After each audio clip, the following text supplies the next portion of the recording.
Today's guest is Amber Brookman. After a thriving modeling career, she transitioned into the business world and eventually led one of America's most advanced textile manufacturers as a CEO.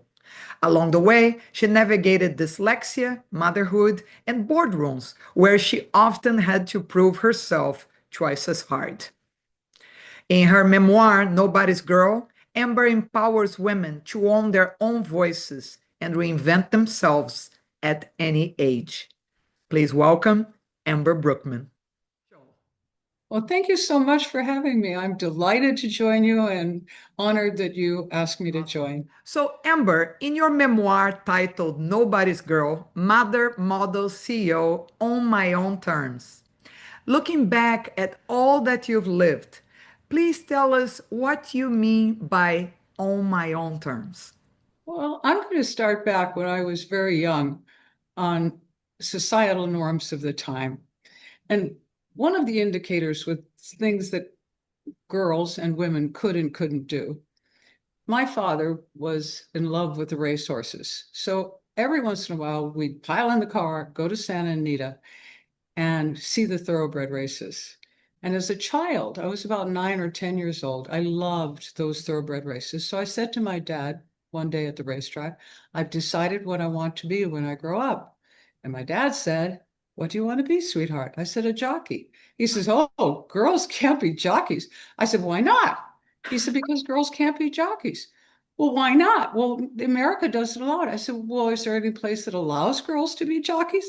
And he said, yes, Mexico. I said, fine, I'll move to Mexico. So is it nature or is it nurture? Fantastic. That's going to inspire. So, audience from all over the world, you see this is going to be very inspiring. So, please stay until the end because this woman is going to say amazing things about reinvention, about overcoming difficulty. Stay until the end. It's going to be marvelous. So, Amber, after starting in the world of fashion as a model, you ran a major textile company. How this transition happened?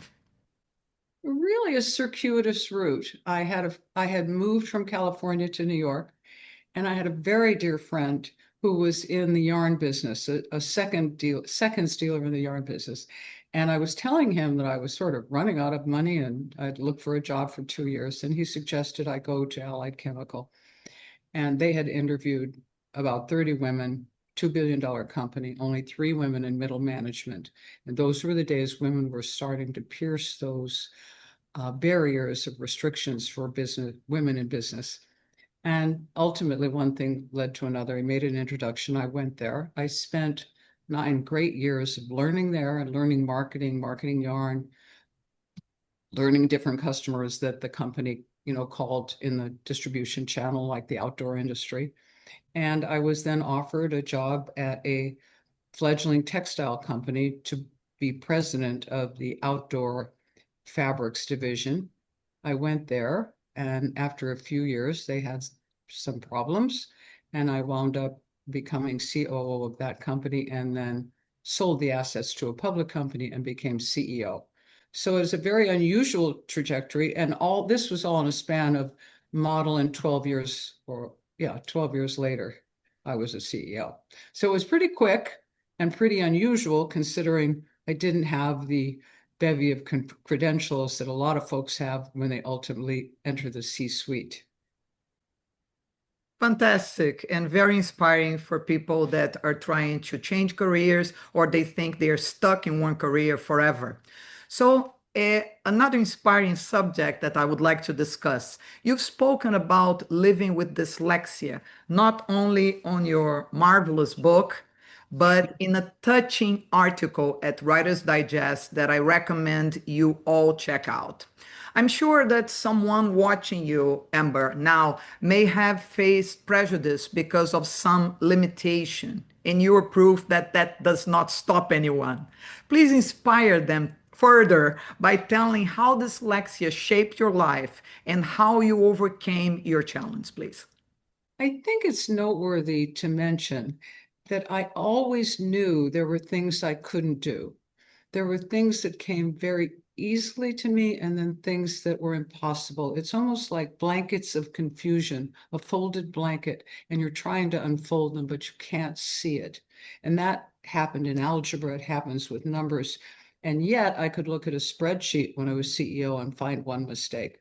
But the how to became impossible and not capable. And I really only learned I was dyslexic, severely dyslexic, 5 years ago. So that meant I went my whole lifetime not understanding how terrible my disabilities were. And it really happened because I and all our managers a managerial test just to check, because we were mostly homegrown, how we all were doing, if there would be anything that could be helpful. And my test indicated three things: managerial skill sets, 1 out of 100, 97, math and logic, 52. Now that's pretty, since I can't look at symbols, that's pretty logical. And then they had, which is unbelievable because I thought I did really well on it. They had one section that was on spatial, and I got a 1, which means one person, 99, did better. And so then you come to the back page and there's 34 jobs and red X's and all the jobs. I wasn't eligible for anything. So I told our managers, because I showed everybody, of course, I told our managers, see, they don't have CEO on here. So I got that job. But it really shook me. And then I got interested in dyslexia. Mhm. I understand now. I don't get so upset if I don't understand something or I can't envision how to do it, but it also gave me, people that think the way I do. I almost never see a tree, but I can isolate the forest and then look backward into the channel of how to put the right steps together or the vision for change. And so none of us are perfect people. You just have to fill in your spaces. When you're an executive, you treat your people as equals. You fill in your spaces, and you can form a powerhouse of a group of executives to win in whatever business you're in. It doesn't really matter. It's all stuff. Excellent, excellent. Really shows there are other ways other than the traditional ones. So that's really very inspiring. And another thing that we'd like to discuss is the textile manufacturing was a very male dominated industry when you stepped into leadership. What did you think? What do you think you did differently as a woman? And how did it change the culture around you? Well, it's really interesting. When I first went to Allied, some of the men came to me and said, "We don't like working with women. We had one here before. She lasted 6 months." I said, "I think you're going to like working with me. I'm a lot of fun." I think the most telling thing happened was there was something called the Textile Distributors Association. It had about 300 men in it, a board of directors, and every year they had an outing. And I was the second woman invited to that outing in the Poconos. And I played tennis at the time. And this is a sort of a story of acceptance and how to get accepted with your male colleagues. And at the time, I was playing amen doubles as the fourth person often. So I signed up for amen doubles and B men's singles. Ah, And the men decided they were going to teach me a lesson. So they said, "No, you have to play in the amen singles if you want to play in the amen doubles." I said, "Okay." So I knew I would get beaten badly, but I said, "All right." So, okay. But what they went and did, and I'm going to say it twice. I am not a morning person. They actually made my singles date at 8:30 in the morning. I'm not a morning person. And they filled up the bleachers with about 100 men. oh And God. they had me play one of the best men players there. And of course, and I happen to know the guy, that George, I happen to know him, before. Well, what they didn't know is that I was going to fight for the game. So I dove, I slid across the court, I grabbed the racket, I fell on the ground, I got up, I kept playing. George gave me one game, which he truly just gave me, and he beat me 5-1. And that day, the very next day, they became my friends. Oh, how fun. And it was a fascinating turn. And in the office in New York, the men that I worked with became my biggest supporters. And so I have to say that once people got used to having a woman on the scene, they were helping me in every way. And I ultimately was one of the first women to go on the board of the TDA. So once the barrier gets broken, and that's not so much now, young women have much more equality and opportunities. But at the time, it was highly unusual for women to be in any of these positions. So, but I only have good feelings about the men that helped me. So, I think it's what you do with the challenges, not that you have challenges. It's what do you do with them? Fantastic. I love it. I love it.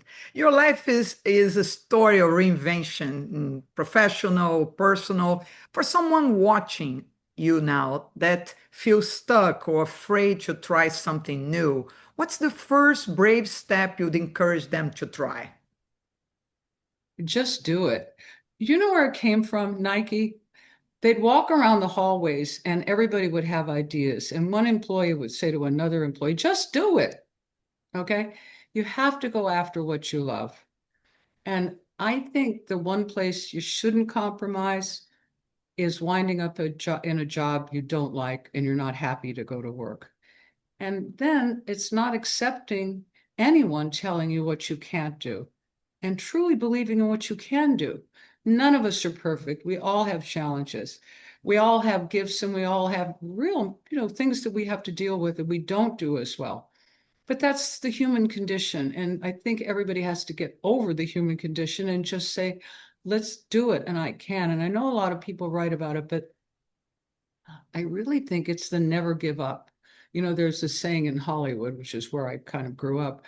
There are no failures in Hollywood, just people who give up or don't try. So I just think we all have to try and do the best. And you know what? If we get knocked down, so what? We get back up. And I had many knockdowns modeling, but you get back up and you keep getting back up until you win. And then life is as comfortable as it's going to be after that. On the subject, I recall an interview I had also recently with a psychotherapist, Dr. Maggie Vaughn, and she was talking exactly about this capacity of bouncing back and how we should teach children to do that instead of expecting them to just succeed all the time, all this pressure, all these tutors, and also teach them that it's okay to fail and what you learn from that experience. And I think when we could do that as children and grow up with that, we become adults that are not afraid to try. So wonderful to hear that from you too. So, Amber, between motherhood, modeling, and corporate leadership, you carried roles that sometimes, often actually, pull women in opposite directions. Was there a moment when you felt you were losing yourself? And if so, how did you find your way back? Well, I never actually felt I was losing myself, but I did have massive challenges. I was a mother at 18. My first husband had a lot of emotional and drinking problems. And I had a lot of challenges that I had to overcome going through life. I think the biggest challenge I had was before I decided to leave modeling, as I lived in LA, I was always working in New York. I said, I really want to move to New York. And I decided to move to New York. I brought my daughter, put her in a private school, and I had saved enough money. I gave myself 2 years to find a job. And at the end of the 2 years, I was almost out of money. I had a half a school payment. I had a man that I didn't know that well that wanted to marry me, where I would have never had to worry about money again. And I'm sort of a consummate buyer of something. So even when I didn't have money, I'd find a little something. And I went to a major department store in New York and I walked around and I said, okay, now you have money, school payment is paid, and you're married to this man. And you can have anything you want in this store. So I walked in the clothes department, in the jewelry department, in the fur department, and I walked all over the store for 45 minutes. I walked out the front door on Fifth Avenue. I didn't want one thing. And I realized then that if I had to wait tables, if I had to clean houses, if I had to do anything I had to do, the payment would be made, but I wouldn't compromise the value. So that was the closest I came. And then, like 2 months later, I got my job at Allied Chemical. So it turned out that I could live the life of my dream and I didn't have to wait tables, although I would have been fine doing that if I had to. But that was the closest I ever came to saying, oh, what have I done? I was making all that money and now I'm broke.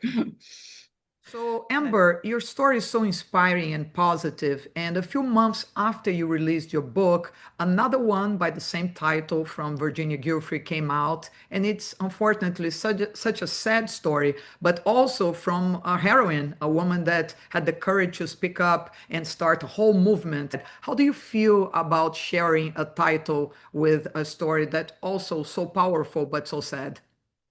I think Virginia's book is a very important book for women. I revere this young woman. I empathize, I sympathize. I think what happened to her as a child, being trafficked, and the thousand other girls that fell into that horrible situation should be highlighted. The fact that they haven't received justice and the fact that Virginia never received justice and finally took her own life because she was such a damaged person and led such a tragic story. But she was a hero in every way. She stood out, she stood up, she went forward, and she fought back. One person can make such a change. So in a way, the positivity of her courage, her caring, and her caring for the other girls that were entrapped, and the horrible people that were involved in all this, no matter who they were, should be brought to justice. And hopefully what her book does is it brings forward enough knowledge of the American public to tell Congress to enact legislation to release all the files and the folders for the other women that have been trafficked. So there is a positive outcome, and maybe, just maybe, there will never be an incident like this again where people for so many years got away with trafficking children. For everybody watching, we're going to have a guest page for Amber. So there you can find more information about her, her book, and all the contact social media so you can follow her, contact. And I highly recommend this book. It's inspiring. It talks about everything from personal life to business to overcoming difficulties. So please check it out. And to finalize, Amber, do you have any special advice to women who've been told to stay small, stay grateful, or stay quiet? Oh, be your own self. Again, back to understand the gifts you have and, throw in a little niceness. There's nothing wrong with being nice and being friendly. I talk to strangers, and I think that the biggest thing is to believe that you can actually accomplish what you want in life by just following your heart, following your dreams, following your steps, and keep on going. And I do think young women today are so much more out there and capable of going forward and doing great things with their lives. And it's back to just get off the mat one more time and keep going and don't give up. And there's so many wonderful areas for women to explore to get helpmates in their ambitions and dreams. Fantastic. So that's very localized for women. And on the same final segment, I'd like to say for anyone reading this book, Amber, when a reader finishes reading this book, if they could have one takeaway that you hoped stayed with them, what would that be? Oh, that life is a blessing. And we all we're a little speck of sand on a beach, but we can make something extraordinary out of our lives if we just keep trying and keep going after what we dream of and what we hope to do. And then helping others along the way, which I haven't talked as much about. I totally believe that you treat every individual as an equal. I treated our CFO the same as I treated the lady who took care of the floor for us or ran errands for us. If you treat people well, and as your upward trajectory moves, they'll reinforce and help you and support you, and just try in every way you can to be as positive as possible, and don't let anybody ever tell you what you can't do. Amber Brookman, what an inspiring interview. It was such a pleasure to have you in our show today. Oh, thank you so much for having me. I was delighted. You are amazing. And thank you again for having me.